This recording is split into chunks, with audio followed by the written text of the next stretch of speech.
أما بعد فإن خير الحديث كتاب الله وخير سنن محمد صلى الله عليه وسلم وشر الأمور محدثاتها وكل محدثة بدعة وكل بدعة ضلالة وكل ضلالة في النار. أيها الناس اتقوا الله حق تقاته ولا تموتن إلا وأنتم مسلمون.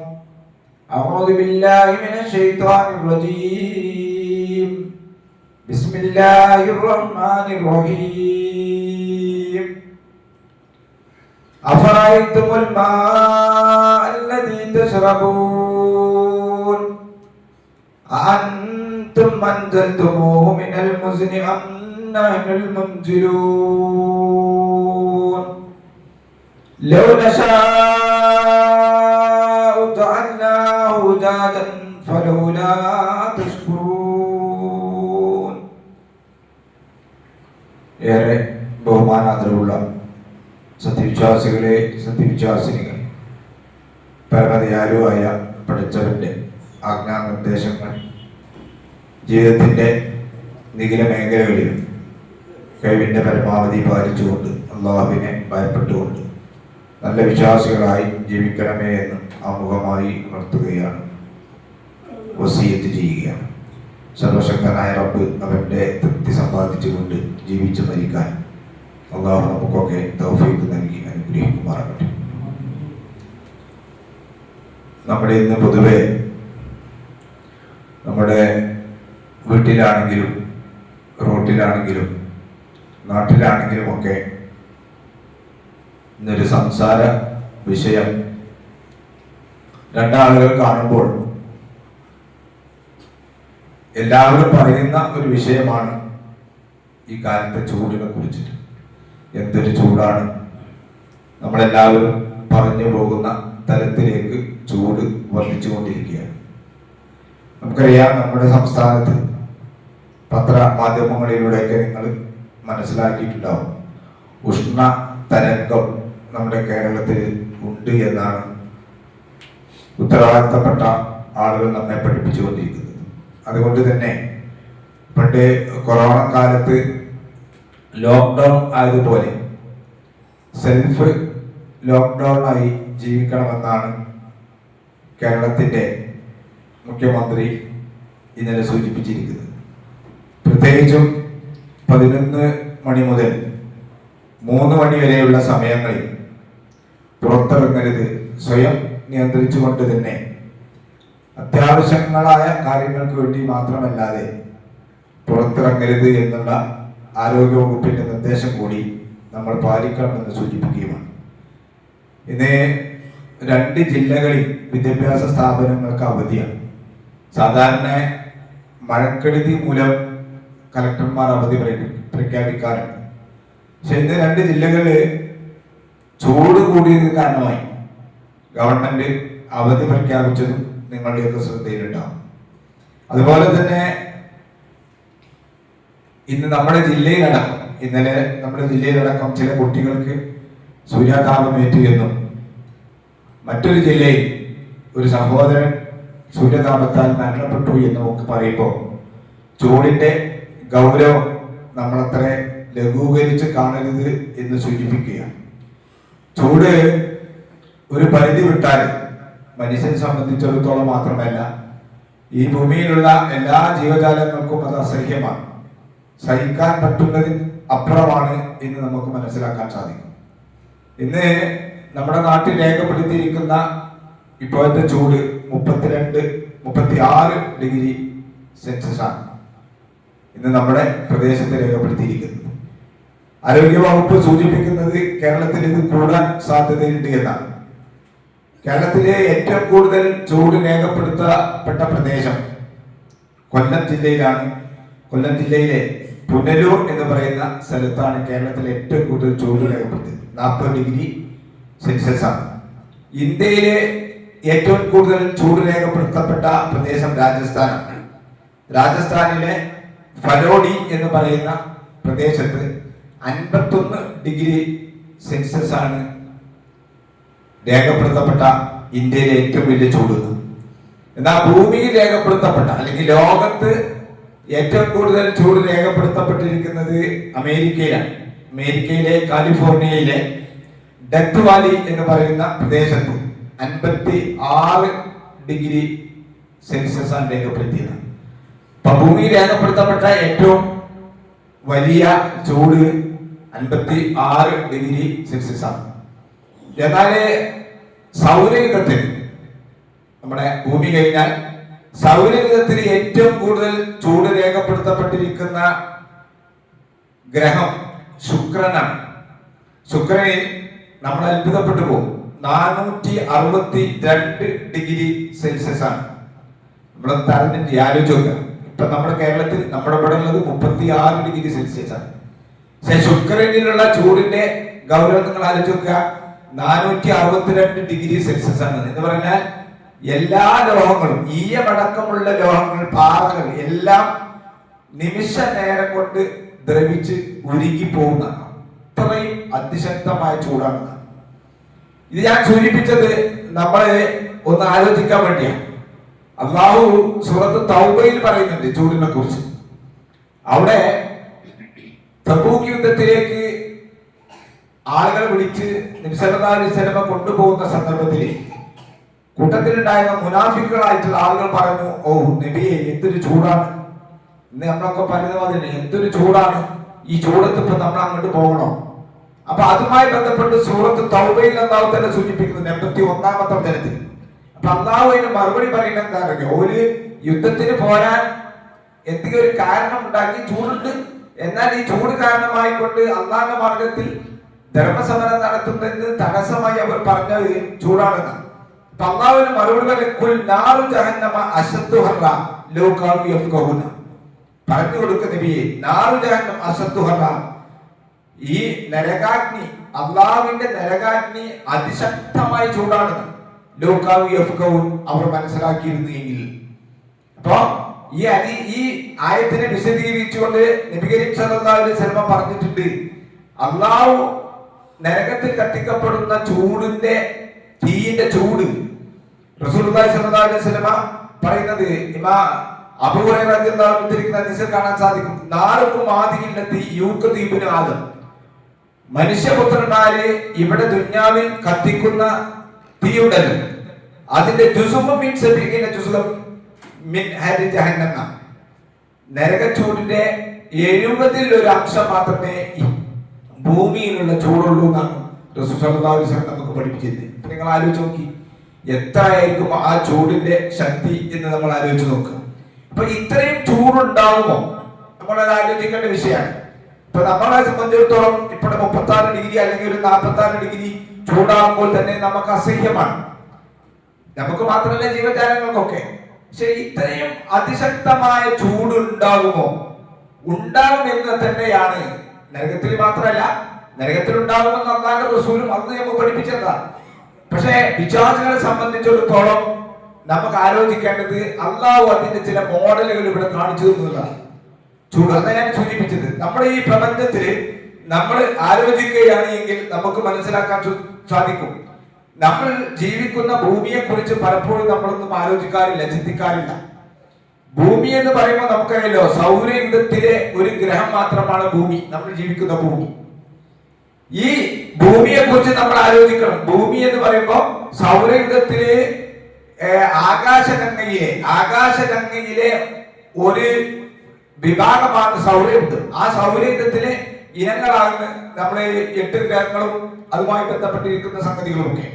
ഈ ആകാശഗംഗ എന്ന് പറയുമ്പോൾ നമ്മൾ ആലോചിക്കുക, എന്താണ് ഈ ആകാശഗംഗ എന്ന് പറയുന്നത്? ആകാശഗംഗയിലുള്ള ഒരു ഭാഗമാണ് നമ്മൾ ജീവിക്കുന്ന സൗരയുഗം, ഈ ഭൂമി ഉൾക്കൊള്ളുന്ന സൗരയുഗം. ഈ ആകാശഗംഗ എന്ന് പറഞ്ഞാൽ എന്താണ് സഹോദരന്മാരെ എന്ന് ചിന്തിച്ചിട്ടുണ്ടോ? വിശുദ്ധ ഖുർആൻ പലപ്പോഴും ആകാശഭൂമികളെ കുറിച്ച് ആലോചിക്കാനും ചിന്തിക്കാനും ഒക്കെ നമ്മോട് പറയുന്നു. ആകാശഗംഗയെ കുറിച്ച് ശാസ്ത്രജ്ഞന്മാർ സൂചിപ്പിക്കുന്നത് 200 ബില്യൺ നക്ഷത്രങ്ങൾ ആകാശഗംഗയിലുണ്ട് എന്നാണ്. 200 ബില്യൺ നക്ഷത്രങ്ങൾ. ഒരു ബില്യൺ എന്ന് പറഞ്ഞാൽ എത്ര? 100 കോടിയാണ് ഒരു ബില്യൺ എന്ന് പറയുന്നത്. അപ്പൊ 200 ബില്യൺ നക്ഷത്രങ്ങളുണ്ട് ആകാശഗംഗയിൽ നടന്നത്. ആലോചിച്ച് നോക്കങ്ങള്, 200 ബില്യൺ. 1 ബില്യൺ എന്ന് പറഞ്ഞാൽ 100 കോടി. അപ്പൊ നമ്മൾ ആലോചിച്ച് നോക്കുക, ഈ ആകാശഗംഗയുടെ വ്യാസത്തെ കുറിച്ച് ശാസ്ത്രം സൂചിപ്പിക്കുന്നത്, ആകാശഗംഗയിലെ അതിന്റെ വ്യാസത്തെ കുറിച്ച് ശാസ്ത്രജ്ഞന്മാർ സൂചിപ്പിക്കുന്നത് 1 ബില്യൺ 1,00,000 പ്രകാശവർഷമാണ്. 1,00,000 പ്രകാശവർഷമാണ് ആകാശഗംഗയുടെ വ്യാസം. പ്രകാശവർഷം എന്ന് പറയുമ്പോൾ ഒരു പ്രകാശം ഒരു സെക്കൻഡിൽ പ്രകാശം 3,00,000 കിലോമീറ്റർ സഞ്ചരിക്കുന്നവർക്ക്. 1 സെക്കൻഡിൽ 3,00,000 കിലോമീറ്റർ. ഒന്നുകൂടി വിശദീകരിച്ചാൽ 1 മിനിറ്റിൽ 1,80,00,000 കിലോമീറ്റർ ആണ് പ്രകാശം സഞ്ചരിക്കുന്നത്. ഇപ്പൊ നിങ്ങൾ ആലോചിച്ച് നോക്കുക, 1,00,000 പ്രകാശ വർഷമാണ് ആകാശഗംഗയുടെ വ്യാസം. എത്രയാണത്? നമുക്ക് ആലോചിച്ചാൽ ഒരു പിടിയും കിട്ടാത്തതാണ്. അത്രയും വ്യാസമാണ് ഈ ആകാശഗംഗ. ആ ആകാശഗംഗയിൽ 200 ബില്യൺ നക്ഷത്രങ്ങളുണ്ട്. ഈ ആകാശഗംഗയിലെ ഒന്നാണ് സൗരയുധം, ഭൂമി ഉൾക്കൊള്ളുന്ന സൗരയുധം. ഈ സൗരയുധത്തിന് നമുക്കറിയാൻ സാധിക്കും, സൂര്യനെ കേന്ദ്രമാക്കിക്കൊണ്ടാണ് കറങ്ങിക്കൊണ്ടിരിക്കുന്നത് 8 ഗ്രഹങ്ങൾ. നേരത്തെ 9 ഗ്രഹങ്ങൾ ഉണ്ടായിരുന്നു. നമ്മളൊക്കെ സ്കൂൾ പഠിച്ചിരുന്ന കാലത്ത് നവഗ്രഹങ്ങളായിരുന്നു. പ്ലൂട്ടോ ഉണ്ടായിരുന്നു. 2006 പ്ലൂട്ടോയെ ഈ നമ്മുടെ ഗ്രഹങ്ങളിൽ നിന്നും ഒഴിവാക്കി അതിനെ കുള്ളൻ ഗ്രഹമായി പ്രഖ്യാപിച്ചു. അപ്പൊ ഈ 8 ഗ്രഹങ്ങള് സൂര്യനെ കേന്ദ്രീകരിച്ചുകൊണ്ട് സഞ്ചരിച്ചു കൊണ്ടിരിക്കുകയാണ് നമ്മുടെ ഈ സൗരയുധത്തിൽ. ഈ സൗരയുധത്തിലുള്ള ഓരോ ഗ്രഹവും അവ സ്വയം അച്ചുതണ്ടിൽ കറങ്ങുന്നതിനോട് കൂടി തന്നെ സൂര്യനെയും അത് ഭ്രമണം ചെയ്തുകൊണ്ടിരിക്കുന്നതാണ്. നമ്മുടെ ഭൂമി അടക്കം. ഭൂമി സൂര്യനിൽ നിന്നും 3ാമത്തെ ഗ്രഹമാണ്. നമ്മൾ മനസ്സിലാക്കിയിട്ടുണ്ട്. ഈ ഗ്രഹങ്ങളെല്ലാം ചലിച്ചുകൊണ്ടിരിക്കുന്നു, സ്വയം ചലിക്കുന്നു, ഭൂമിയെയും അത് ഭ്രമണം ചെയ്തുകൊണ്ടിരിക്കുന്നു. ഇത് നമ്മൾ വെച്ചുനോക്കുക. സൂര്യനിൽ നിന്നും ഏറ്റവും അടുത്തുള്ള ഗ്രഹം ബുധനാണ്. അതിന്റെ തൊട്ടടുത്തുള്ളത് ശുക്രനാണ്. നമ്മൾ നേരത്തെ പറഞ്ഞു, ഈ ഗ്രഹങ്ങളിൽ ഏറ്റവും കൂടുതൽ ചൂട് അനുഭവപ്പെടുന്ന ഗ്രഹം ശുക്രനാണ്.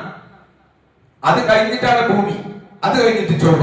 ഇങ്ങനെ ഈ 4 ഗ്രഹങ്ങളെ കുറിച്ച് ശാസ്ത്രകാരന്മാർ സൂചിപ്പിക്കുന്നത് അത് ഭൂമിയോട് സമാനമുള്ള ഗ്രഹങ്ങൾ എന്ന നിലയ്ക്ക് ഭൂസമാന ഗ്രഹങ്ങൾ എന്ന രൂപത്തിലാണ് സൂചിപ്പിക്കുന്നത്.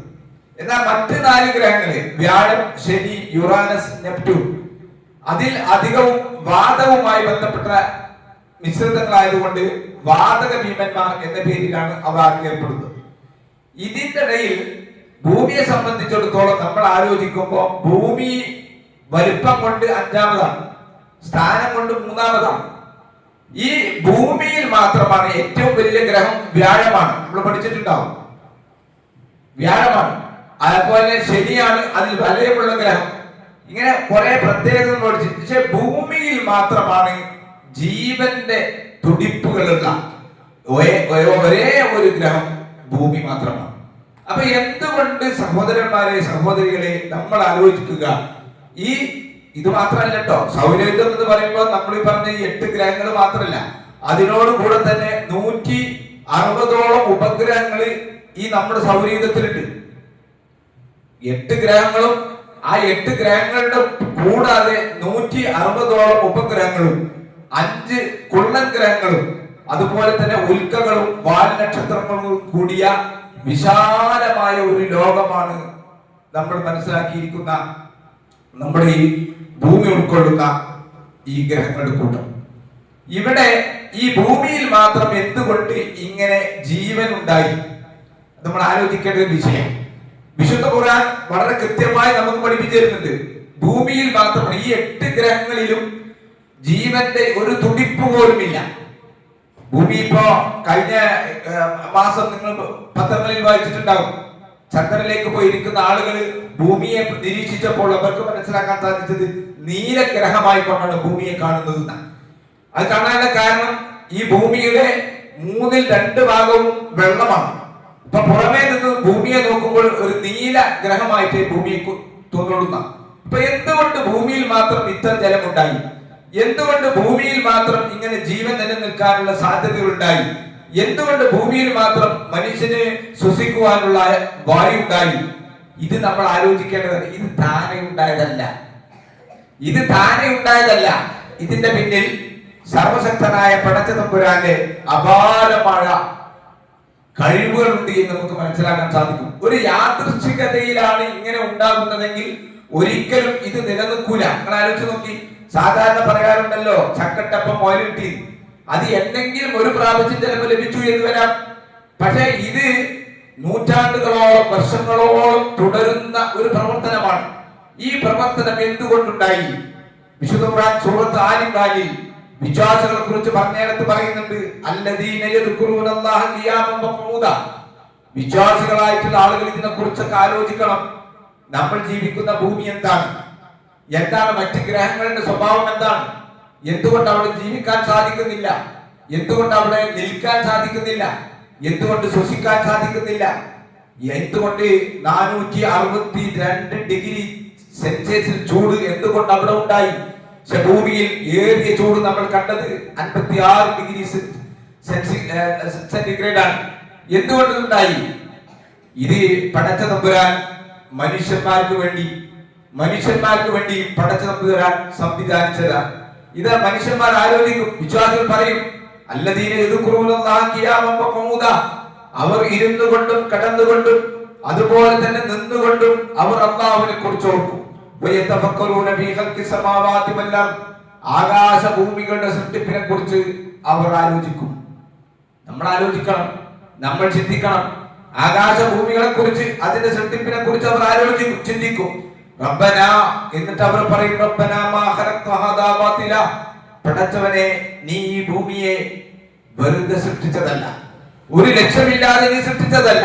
സുബ്ഹാനക, നീ എത്രയോ പരിശുദ്ധനാണ്. ഫഖിനാ അദാബന്നാർ. അതുകൊണ്ട് നരകശിക്ഷയിൽ നിന്ന് നീ ഞങ്ങളെ കാക്കണമേ. സഹോദരന്മാരെ, സഹോദരികളെ, നമ്മുടെ ചിന്തകളിലും ഇടക്കുണ്ടാവണം. ഇപ്പൊ നമ്മളെവിടെ നിൽക്കുന്നത്? നമുക്കൊരു മറുപടി പറയാണ്ടാവും, നമ്മൾ പള്ളിയിലാണ്. ഈ പള്ളി എവിടെ നിൽക്കുന്നത്? നമുക്ക് വേണമെങ്കിൽ പറയാം ആമയൂരിലാണെന്ന് പറയാം. ആമയൂർ എവിടെ നിൽക്കുന്നത്? തൃക്കരങ്ങോട് പഞ്ചായത്തിലെ ഒരു വാർഡിലാണ് എന്ന് വേണമെങ്കിൽ പറയാം. തൃക്കരങ്ങോട് പഞ്ചായത്തോ ഏറനാട് താലൂക്കിലാണ്. ഏറനാട് താലൂക്ക് മലപ്പുറം ജില്ലയിലാണ്. മലപ്പുറം ജില്ല കേരളത്തിലെ ഒരു ജില്ലയാണ്. കേരളം എന്ന് പറയുമ്പോൾ അനേകം സംസ്ഥാനങ്ങളിലുള്ള ഒരു സംസ്ഥാനമാണ്. ഇന്ത്യയിലാണ്. ഇന്ത്യയുടെയാണ്. ഏഷ്യാ ഭൂഖണ്ഡത്തിലാണ്. ഏഷ്യാ ഭൂഖണ്ഡം എവിടെയാണ്? ധാരാളം ഭൂഖണ്ഡങ്ങളിലുള്ള ഒരു ഭൂഖണ്ഡത്തെ പോലുള്ള ഭൂഖണ്ഡമാണ്. പക്ഷേ നമ്മൾ ആലോചിക്കുക, ഈ ഭൂമി എവിടെയാണ് നിൽക്കുന്നത്? നമ്മൾ ഈ ജീവിക്കുന്ന ഭൂമി എവിടെയാണ് നിൽക്കുന്നത്? അവിടെയാണ് നമ്മൾ ആലോചിക്കേണ്ടത്. ഇത് നമ്മൾ ആലോചിക്കണം. എവിടെയാണ് നിൽക്കുന്നത്? നിങ്ങൾ ആലോചിച്ച് നോക്കൂ. നമ്മൾ ആകാശത്തേക്ക് നോക്കുമ്പോൾ ഒരു വിമാനം പറക്കുന്നത് നമ്മൾ കാണാറുണ്ട്. ഒരു വിമാനം പറക്കുന്നത് പോലെ ഒരു ശൂന്യതയിൽ നമ്മുടെ മനസ്സിന്റെയും സങ്കല്പത്തിന്റെയും അപ്പുറമാണ് ഈ പ്രപഞ്ചത്തെ പടച്ച തമ്പുരാൻ സംവിധാനിച്ചിരിക്കുന്നത്. ഇത് ആലോചിക്കണമെന്നാണ് അള്ളാഹു നമ്മോട് പഠിപ്പിച്ചിരുന്നത്. എന്തിനാ? നിങ്ങൾ പടച്ചവനെ വെറുതെ വിശ്വസിക്കേണ്ടതില്ല. ഈ പ്രപഞ്ചത്തെ സംവിധാനിച്ചവൻ, ഈ ഭൂമിയെ സംവിധാനിച്ചവൻ വളരെ വ്യവസ്ഥാപിതമായി, വ്യവസ്ഥാപിതമായി, ഒരു വ്യത്യാസങ്ങളില്ലാതെ. നിങ്ങൾ നോക്കണം, സൂര്യനിൽ നിന്നും മൂന്നാമതായി വലിപ്പം കൊണ്ട് 5ാമത്തെ സ്ഥാനമായി ഭൂമിക്ക് നൽകിയിരിക്കുന്ന ഭൂമി അവിടെയല്ലായിരുന്നുവെങ്കിൽ ഇന്ന് ഭൂമി ഇതുപോലെ ജീവിക്കുവാൻ മനുഷ്യവാസം ഉണ്ടാവുമായിരുന്നില്ല. ഏറ്റവും അപ്പുറത്തുള്ള, ഏറ്റവും ലാസ്റ്റുള്ള യുറാനസ് ഉണ്ടല്ലോ, തണുത്തുറച്ച ഭൂപ്രദേശമാണ് അവിടെ. ബുധനും ശുക്രനുമാണെങ്കിൽ ചുട്ടുപൊള്ളുന്ന ചൂടാണ്. എന്നാൽ അതിൽ നിന്നെല്ലാം വ്യത്യസ്തമായി ഭൂമിയെ പടച്ച തമ്പുരാൻ സംവിധാനിച്ചിരിക്കുന്നത് വിശ്വാസികൾക്ക് ആലോചിക്കാൻ വേണ്ടിയാണ്, സഹോദരന്മാർക്ക് ആലോചിക്കാൻ വേണ്ടിയാണ്, പടച്ചവനെ കണ്ടെത്തുവാൻ വേണ്ടിയാണ്, പടച്ചവന് വിധേയത്വം കാണിക്കുവാൻ വേണ്ടിയാണ്, പടച്ചവനെ ആരാധിക്കുവാൻ വേണ്ടിയാണ് എന്ന് വിശുദ്ധ ഖുർആനും അതുപോലെ തന്നെ നമ്മുടെ അനുഭവങ്ങളും നമുക്ക് പഠിപ്പിച്ചു തരികയാണ്. ഇവിടെ ഭൂമിയെയും മനുഷ്യരെയും ഈ ജീവജാലങ്ങളെയും എല്ലാം ഈ ഭൂമി ഇത്രയും സംവിധാനിക്കുവാനുള്ള, ഇവിടെ ഈ സെറ്റപ്പ് നിലനിൽക്കുവാനുള്ള പ്രധാനപ്പെട്ട കാരണം എന്താണെന്നറിയോ? മറ്റൊരു ഗ്രഹങ്ങളിലും ഇല്ലാത്ത ഏറ്റവും വലിയൊരു അനുഗ്രഹമാണ് വെള്ളം എന്ന് പറയുന്ന അനുഗ്രഹം. വെള്ളമാണ് ജീവന്റെ ഏറ്റവും അടിസ്ഥാനപരമായ ബേസിക് ആയിട്ടുള്ള സംഗതി. ഇത് മറ്റൊരു ഗ്രഹത്തിലുമില്ല. ഭൂമിയിലാണെങ്കിൽ 71% വെള്ളമാണ്. ഈ വെള്ളത്തെ കുറിച്ച് ആലോചിക്കാൻ നിങ്ങൾ നോക്കൂ, നമുക്ക് ചൂടുണ്ടാകും. ഇപ്പൊ ചൂട് കാലമാണ്, നമ്മളെ ജ്ഞാപകമായി സൂചിപ്പിച്ചു. ഈ ചൂടുകാലത്ത് മനുഷ്യന് ശമനം ലഭിക്കുവാൻ, മൃഗങ്ങൾക്ക് ശമനം ലഭിക്കുവാൻ, പക്ഷികൾക്ക് കുടിക്കുവാൻ, അവർക്ക് കുളിക്കുവാൻ എല്ലാം ഒരു തണുപ്പ് ലഭിക്കുന്നത് വെള്ളം മുഖാന്തരമാണ്. ഈ വെള്ളത്തിനെ കുറിച്ച് നമ്മളെ ഭയങ്കര അത്ഭുതമാണ്. കാരണം H2O ശാസ്ത്ര വിദ്യാർത്ഥികൾ പഠിച്ചിട്ടുണ്ടാവും. 2 ഹൈഡ്രജൻ തന്മാത്രയും ഒരു ഓക്സിജൻ തന്മാത്രയും കൂടിച്ചേരുമ്പോഴാണ് ജലം ഉണ്ടാകുന്നത്. ഒന്ന് സ്വയം കത്താൻ വേണ്ടി സ്വയം കത്തുന്നതാണ്, മറ്റൊന്ന് കത്താൻ സഹായിക്കുന്നതാണ്. പക്ഷെ അവ രണ്ടും കൂടി ഒരു കൃത്യമായ അളവിൽ ചേരുമ്പോൾ കത്തുന്നതിനെ കെടുത്തുന്ന വസ്തുവായി പടച്ച തമ്പുരാൻ രൂപാന്തരപ്പെടുത്തി വെള്ളമായി മാറി. അത്ഭുതമല്ലേ സഹോദരന്മാരെ, സഹോദരികളെ ആലോചിക്കുക. വിശുദ്ധ ഖുർആൻ ഞാൻ ഓതി വെച്ച സൂറത്ത് വാഖിയയിലെ 2-3 വചനങ്ങളിൽ അല്ലാഹു നമ്മോട് ചോദിക്കുകയാണ്, അഫറൈതും മാ അല്ലദീ തശ്റബൂൻ, നിങ്ങൾ കുടിക്കുന്ന വെള്ളത്തെ കുറിച്ച് വല്ലപ്പോഴും നിങ്ങൾ ആലോചിച്ചിട്ടുണ്ടോ? വല്ലപ്പോഴും നിങ്ങൾ ആലോചിച്ചിട്ടുണ്ടോ? നമുക്ക് ദാഹം വരുമ്പോൾ നമ്മൾ കുടിക്കുന്നു. ഈ വെള്ളത്തെ കുറിച്ച് നിങ്ങൾ ആലോചിച്ചിട്ടുണ്ടോ? എന്തേ മറ്റ് ഗ്രഹങ്ങളിൽ ഈ വെള്ളമില്ലാതിരുന്നത്? എന്തുകൊണ്ടാണ്? ഖുർആൻ ചോദിക്കുകയാണ്, ഈ കാർമേഘങ്ങളിൽ നിന്ന് പടച്ച തമ്പുരാനാണോ അല്ല നിങ്ങളാണോ ഈ മഴയെ വർഷിപ്പിച്ചു തന്നിരിക്കുന്നത്? ഖുർആൻ കൃത്യമായി ചോദിക്കാൻ, നാം ഉദ്ദേശിച്ചിരുന്നെങ്കിൽ ഈ വെള്ളത്തെ കൈപ്പരസമുള്ളതായി ഉപ്പുരസമുള്ളതാക്കി ഞാൻ മാറ്റുമായിരുന്നു. നിങ്ങൾ എന്തേ നന്ദി കാണിക്കാത്തത്? നമുക്കറിയാം 71% വരുന്ന ഭൂമിയിലെ വെള്ളത്തിൽ അധികവും അതിൽ ബഹുഭൂരിപക്ഷവും കടൽ ജലമാണ്. കടൽ ജലം ഉപ്പുരസമുള്ളതാണ്. പക്ഷേ മഴയായി വരുന്ന ബാഷ്പീകരിച്ചു വരുന്ന ആ വെള്ളത്തിന് ഒരിക്കലും തന്നെ ഉപ്പുരസമില്ല. മഴ വരുന്നത് ഇതെന്തേ നിങ്ങൾ ആലോചിക്കാത്തത്? ഇതെന്തേ നിങ്ങൾ ചിന്തിക്കാത്തത് എന്ന് വിശുദ്ധ ഖുർആൻ വളരെ കൃത്യമായി നമുക്ക് പഠിപ്പിച്ചു തരികയാണ്. അപ്പൊ ഈ ചൂടിന് ശമനം ലഭിക്കണമെങ്കിൽ വെള്ളം ഏറ്റവും അനുഗ്രഹമായ സംഗതിയാണ്. വിശുദ്ധ ഖുർആനിന്റെ ധാരാളം സൂറകളിലും ആയത്തുകളിലും വെള്ളത്തെ കുറിച്ച് ആലോചിക്കുവാനും ചിന്തിക്കുവാനും അതിന്റെ ഗുണങ്ങളും ഖുർആൻ സൂചിപ്പിക്കുന്നുണ്ട്. സൂറത്ത് അൽ-ബഖറ 2-ാം അധ്യായം വിശുദ്ധ ഖുർആൻ സൂചിപ്പിക്കുകയാണ്, അല്ലദീ ജഅല ലക്കുമുൽ അർള ഫിറാശ വസ്സമാഅ ബിനാഅ വഅൻസല മിനസ് സമാഇ മാഅൻ ഫഅഖ്റജ ബിഹി മിനസ് സമറാത്ത് റിസ്കൻ ലക്കും ഫലാ തജ്അലു ലില്ലാഹി അൻദാദ വഅൻതും തഅലമൂൻ. വിശുദ്ധ ഖുർആൻ വെള്ളത്തെ കുറിച്ച് മാഉൻ മുബാറക്, അനുഗ്രഹത്തിന്റെ വെള്ളം എന്ന് വെള്ളത്തെ കുറിച്ച് പറഞ്ഞു. മാഉൻ തുഹൂർ, ശുദ്ധമായ വെള്ളം എന്ന് അല്ലാഹു തആല സൂചിപ്പിച്ചിട്ടുണ്ട്. ഈ വെള്ളത്തെ കുറിച്ച് ആലോചിക്കാൻ ഖുർആനിൽ പല സ്ഥലങ്ങളിൽ ഓർമ്മപ്പെടുത്തും. ഇവിടെ അൽ-ബഖറ സൂറത്തിൽ എന്താ പറയുന്നത്? അല്ലാഹുവിന്റെ അനുഗ്രഹം നിങ്ങൾക്കിതാ വിരിപ്പ് പോലെ താമസിക്കുവാൻ ഉതകുന്ന ഒരു ഭൂമിയെ പടച്ച തമ്പുരാൻ സംവിധാനിച്ചിരിക്കുന്നു. ഭൂമിയിൽ വിരിപ്പിൽ നമുക്ക് എത്രമാത്രം സ്വസ്ഥമായി സമാധാനത്തോടുകൂടി കിടക്കാൻ സാധിക്കുമോ അതുപോലെ നമുക്ക് ഭൂമിയിൽ കിടക്കാം. പക്ഷേ മറ്റ് ഗ്രഹങ്ങളിൽ പറ്റൂല. ചന്ദ്രനിൽ പോയാൽ, ചൊവ്വയിൽ പോയാൽ ഒരു മനുഷ്യന് ഇരിക്കുവാനോ കിടക്കുവാനോ സാധിക്കുകയില്ല.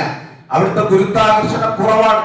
ഒരു മനുഷ്യൻ അവിടെ നിൽക്കണമെങ്കിൽ അവന്റെ ശരീരത്തിനേക്കാൾ കൂടുതൽ വെയിറ്റ് അവൻ കെട്ടിത്തൂക്കണം, അല്ലെങ്കിൽ പാറി നടക്കും അവൻ. അപ്പൂപ്പൻ താടി പോലെ മറ്റ് ഗ്രഹങ്ങളിൽ മനുഷ്യൻ കയറിയാൽ പാറി നടക്കും. ഭൂമിയിൽ നിങ്ങൾ നോക്കൂ, ചെറിയ ഒരു പൈതലാണെങ്കിലും അവിടെ പിച്ച വെച്ച് നടക്കാൻ ഒരു കുട്ടിക്ക് സാധിക്കും. ഇത് ഭൂമിയുടെ സംവിധാനമാണ്.